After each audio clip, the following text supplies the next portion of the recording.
ప్రజలను వైరల్ జ్వరాలు పట్టి పీడిస్తున్నాయి. దగ్గు జలుబుతో జనం తీవ్ర ఇబ్బందులు పడుతున్నారు. ఎన్నడూ లేని విధంగా కీళ్ల నొప్పులు వస్తున్నాయని ఆవేదన వ్యక్తం చేస్తున్నారు. ఇక రోగులు పెరుగుతున్నారు తప్ప తగ్గడం లేదని వైద్యులు అంటున్నారు. వర్షాలు తగ్గుముఖం పట్టే వరకు పరిస్థితి ఇలాగే ఉంటుందంటున్నారు. ఇక పెరుగుతున్న విష జ్వరాలపై మరింత సమాచారం విజయవాడ నుంచి మా ప్రతినిధి లీలా అందిస్తారు. సీజన్ మారిందంటే చాలు వైరల్ ఫీవర్స్ మేమున్నాయంటూ కూడా భయభ్రాంతులు చేస్తున్నాయి ఇటు ప్రజలైతే మాత్రం ఇటు వైరల్ ఫీవర్స్ తో నరకయాతన అనుభవిస్తున్నారు. కొంతమందికి జ్వరము, దగ్గు, జలుబు లాంటి ఎఫెక్ట్స్ అయితే కలుగుతున్నాయి. సో దాంతో అయితే మాత్రం ప్రభుత్వ ఆసుపత్రి దగ్గర సిచ్యువేషన్ మీరు చూడొచ్చు. ప్రభుత్వ ఆసుపత్రి దగ్గర మొత్తం ఓపీ దగ్గర అయితే మాత్రం పెద్ద ఎత్తున కూడా ఇక్కడ ఓపీ విభాగం దగ్గర కూడా చేరుకున్నారు.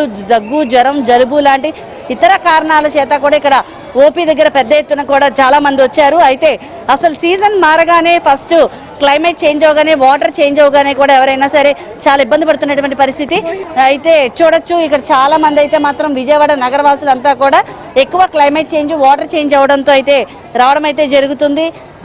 అయితే ఇక్కడ చూడొచ్చు ఎలాంటి వాతావరణం నెలకొందనేది. ఎక్కువ శాతం ఓపీకి వచ్చారు. అలాగే మనం చూసుకోవచ్చు ఇక్కడ అంటే వెయిటింగ్లో ఎంతమంది ఉన్నారో కూడా మీకు కనిపిస్తుంది. ఎందుకంటే ఎక్కువ శాతం దగ్గు, జ్వరం, జలుబు, ఒళ్ళు నొప్పులు వంటి లక్షణాలతో కూడా చాలా మంది ఇబ్బంది పడుతున్నటువంటి పరిస్థితి ఉంది. ఈ ఇబ్బంది పడటంతో ప్రతి ఒక్కరిని కూడా ఇక్కడ ఓపీ విభాగము అలాగే వెయిటింగ్ లిస్ట్ విభాగంలో కూడా చాలా మంది అయితే మాత్రం వెయిట్ చేసి కూర్చొని ఉన్నటువంటి పరిస్థితి అయితే నెలకొంది. చూడొచ్చు పేషెంట్స్ అయితే ఏ రకంగా ఉన్నారనేది. చాలా మంది నీరస పడిపోయి అలా కూర్చున్నటువంటి పరిస్థితి కూడా కనిపిస్తుంది. ఈ విష జ్వరాలు కూడా బాగా ప్రబలుతున్నాయి. దాంతోపాటు చికెన్ గున్యా లాంటివి అంటే ఒక ఫీవర్ అనేది వస్తే మినిమం 6 months వరకు కూడా దాని ఇంపాక్ట్ అనేది ఉంటుంది. చాలా మందికి కూడా ఒళ్ళు నొప్పులు, కాళ్ళ నొప్పులు, కళ్ళు తిరగడం లాంటి ఇతర బాధలు అయితే మాత్రం ఎక్కువ ఇబ్బంది పడుతున్నటువంటి పరిస్థితి నెలకొంది. ప్రభుత్వ ఆసుపత్రి దగ్గర అయితే మీరు సిచ్యువేషన్ చూస్తున్నారు. రోగులతో ఏ రకంగా నిండిపోయి ఉందనేది మనకి క్లియర్ కట్ గా కనిపిస్తుంది. ఏమాత్రం వెదర్ చేంజ్ అవ్వగానే కూడా మనకి వాటర్ చేంజ్ అవుతుంది. వాటర్ చేంజ్ అవడంతో వెంటనే కూడా దగ్గు, జ్వరం లాంటివి రావడం అయితే జరుగుతుంది. కొంతమందికి అయితే టైఫాయిడ్, మలేరియా లాంటి ఫీవర్స్ కూడా వస్తున్నాయి.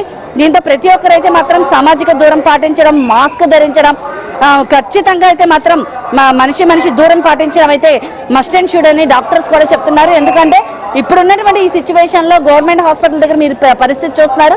ఒక గవర్నమెంట్ హాస్పిటల్ దగ్గరే కాదు, చిన్న హాస్పిటల్స్ దగ్గర కూడా ఇదే సిచ్యువేషన్ నెలకొంటుంది. ఆర్ఎంపీ డాక్టర్స్ దగ్గర కూడా అసలు ఖాళీ ఉండటం లేదు.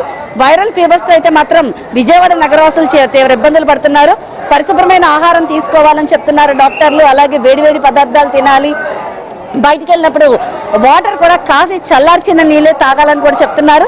ఎందుకంటే బయట క్లైమేట్ చేంజ్ అవ్వడంతో బయట వాటర్ అయితే ఎక్కువ తీసుకోవద్దు అంటున్నారు. అలాగే బయట ఫాస్ట్ ఫుడ్స్ లాంటివి అంటే నూడిల్స్, మంచూరియా లాంటివి బయట చేసిన ఫుడ్ కూడా ఏవి డాక్టర్స్ వాటిని అవాయిడ్ చేస్తే బెటర్ అని చెప్తున్నారు. ఎందుకంటే వీటన్నిటి కారణం చేత కూడా జ్వరం లాంటివి వస్తున్నాయి. టైఫాయిడ్ లాంటిది ఒక ఈగ ద్వారా వస్తుంది.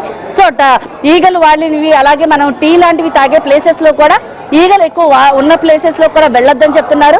ఈగలు, దోమలు వీటన్నిటి వల్ల కూడా టైఫాయిడ్ లాంటి వచ్చేటటువంటి అవకాశం ఉందని చెప్తున్నారు. సో కాబట్టి విజయవాడ నగర వాసులు అయితే మాత్రం బయటకు వచ్చేటప్పుడు మాస్క్ ధరించి బయటికి రావడం బెటర్ అని చెప్తున్నారు. క్లైమేట్ చేంజ్ అవడం వల్ల ఈ విష జ్వరాలు ప్రబలి అయితే మాత్రం తీవ్ర ఇబ్బందులకు అయితే గురి అవుతున్నారు ఇటు విజయవాడ నగర వాసులు. కెమెరా పర్సన్ విలియమ్స్తో లీలా, ఏబిఎన్ ఆంధ్రజ్యోతి, విజయవాడ ప్రభుత్వ ఆసుపత్రి వద్ద నుండి.